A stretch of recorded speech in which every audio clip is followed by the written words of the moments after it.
आप देख रहे हैं देश की आवाज़ और मैं हूं डॉक्टर मोहम्मद अली हसन।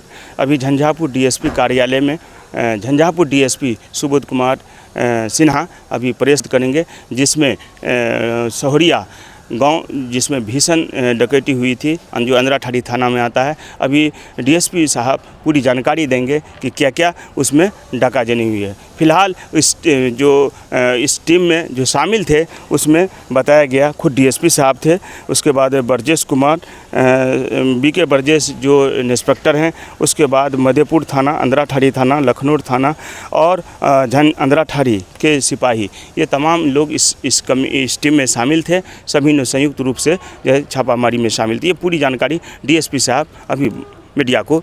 पिछले महीने जो जुलाई महीने में अंधराठाड़ी के सहोरिया गांव में एक डकैती की घटना हुई थी राजेश शाह के घर पे, तो उसके बाद घटना का उद्भेदन हो गया था लगभग 4-5 दिन में ही। और उसमें एक व्यक्ति सबसे पहले कमलेश कुमार सिंह को जेल भेजे थे हम लोग 30 जुलाई 2025 को। पुलिस अधीक्षक मधुबनी के नेतृत्व में जो टीम का गठन किया गया था, उनके द्वारा तकनीकी एवं मानवीय साक्ष्यों, मानवीय आसूचना संकलन के आधार पर कांड का उद्भेदन और एवं अन्य व्यक्तियों जो संलिप्त अपराधकर्मी हैं उनकी गिरफ्तारी के लिए लगातार प्रयास किया जा रहा था। झंझारपुर अनुमंडल और अंधराठाड़ी टीम के कई सदस्य इसमें शामिल थे। इसी दौरान हम लोग दिनांक 4/9/25 कल का दिन है, जिसमें हम लोग इस घटना का, डकैती के घटना का जो सबसे मेन मास्टरमाइंड व्यक्ति था जितेंद्र कुमार सिंह, ये पूर्व का भी डकैत रहा है। 1995 के आसपास ये जेल गया था, जिसका हम लोग डिटेल और कई थानों से इसका आपराधिक इतिहास निकाल रहे हैं। लगभग 4 से 5 डकैती के घटनाओं में उस समय इसका रिमांड हुआ था जेल में, तो ये उस समय इसका संलिप्तता 4 से 5 में थी। ये व्यक्ति बाद में फिर जनप्रतिनिधि के रूप में मुखिया, अपने पंचायत मुखिया बना, फिर बाद में उसका वो अगले पंचायत में उभार गया। स्थिति इसका खराब होने का, आर्थिक स्थिति जो था, और चूँकि ये पुराना और प्रोफेशनल डकैत था, जैसा कि आप पहले भी बताया कि 4-5 घटनाओं में जेल गया है, कई घटनाओं का डिटेक्शन नहीं भी हुआ होगा, मतलब इस चीज़ को निश्चित तौर पे नहीं कहा जा सकता है। तो वो फिर से ये डकैती का घटना शुरू करने लगा। आसपास के जो लोग थे, इनके टीम के लोग, कुछ डकैत का जो इनके साथ रहे थे उनके पुत्र भी इसमें शामिल हैं, जैसा ये खुद भी एक्सेप्ट किया है। और कुछ जो इसके साथ बम बनाने वाले या नए पुराने बहुत सारे डकैत इनके साथ संलिप्त करके एक बार प्लान बनाया और सहोरिया गांव में एक व्यक्ति जो राजेश शाह के घर में डकैती करने का योजना बनाया। कंप्लीट इसमें लगभग अभी तक जो हम लोग के सामने अभी तक अनुसंधान में आया है, 11-12 व्यक्ति लगभग थे, कुछ अन्य व्यक्ति भी हो सकते हैं जो संभावना है। तो वो सब मिलकर के डकैती किए थे। जितेंद्र कुमार सिंह को कल विधिवत उनके गृह से, गांव से ही उसके गिरफ्तार करके हम लोग इसको माननीय न्यायालय में समर्पित कर रहे हैं।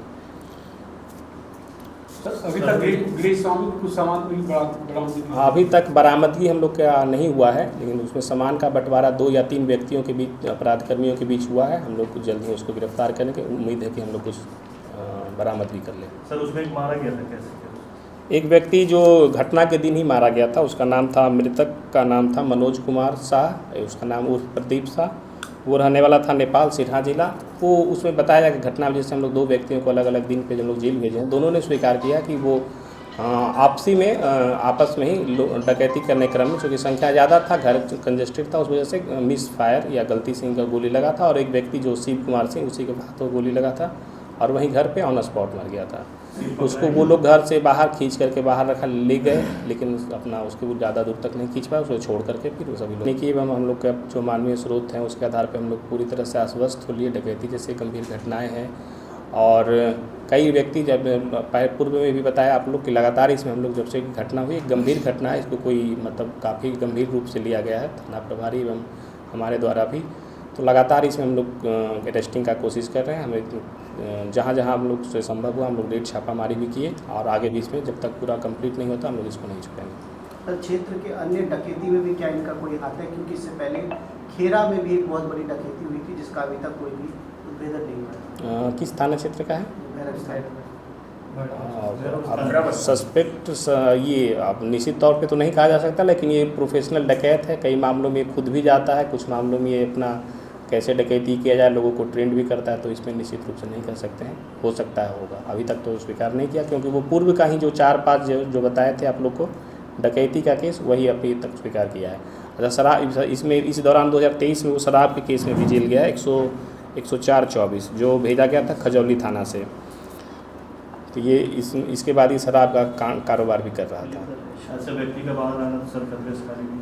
बिल्कुल, इसमें हम लोग जेल इनको भेज रहे हैं। और जो आपको एक जानकारी के लिए बता दें, जो नए कानून के तहत जो धारा BNSS 107 का है, जिसमें संपत्ति को कुर्क करने का प्रावधान है, जो अपराध के द्वारा अर्जित संपत्ति है, हम लोग बहुत जल्द ही इसका 2-3-4 दिन में हम लोग इसका प्रस्ताव भेज देंगे, ताकि अपराध के द्वारा जो भी इसने संपत्ति अर्जित की है, वो चल या अचल किसी प्रकार का संपत्ति हो, उस पर नियमानुसार सरकार कार्रवाई करेगी। आप बता दी, अभी तक नहीं हुआ। कितना का सर डकैती हुआ था?